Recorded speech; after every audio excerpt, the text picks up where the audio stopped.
আসসালামু আলাইকুম বন্ধুরা, সবাইকে ঈদ মোবারক। ঈদ মানে খুশি, ঈদ মানে আনন্দ। তবে এই ঈদ আনন্দের সাথে সাথে আরেকটি আনন্দ হলো বিবাহ। ঈদের এই সিজনে অনেক বিবাহ হয়ে থাকে।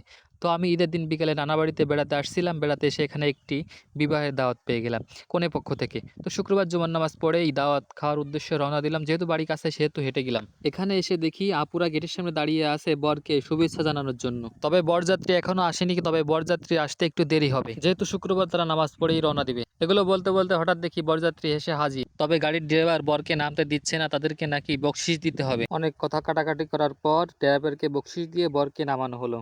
তবে গেটের সামনে আবারও এক ঝামেলা। কোনো পক্ষ দাবি করেছে গেট খোলার জন্য নাকি তাদেরকে 20,000 টাকা দিতে হবে, তা না হলে তারা গেট খুলবে না। অনেক ঝামেলা করার পর গার্জিয়ান এসে বলল গেটের পাওনা আগে থেকেই নাকি পরিশোধ করা হয়েছে। তারপর গেট খুলে দেওয়া হলো। তবে গেট খোলার আগে একটু মজা না করলে কি হয়, দুই পক্ষই তুমুলভাবে পার্টি স্প্রে দিয়ে যুদ্ধ শুরু করে দিয়েছে। তবে এ লড়াই কনের পক্ষে খুবই দুর্বল ছিল, তাই তারা টিকতে পারলো না। বরপক্ষ এখানে জিতে গেল।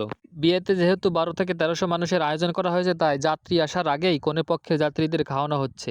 আমরা এসে প্রথম বটক ধরতে পারিনি, দ্বিতীয় বটকে আমরা এসে বসে পড়লাম। যেহেতু আমরা কনে পক্ষের যাত্রী, আমরা আগেই খেয়ে নেব। খাবার খেতে বসলাম।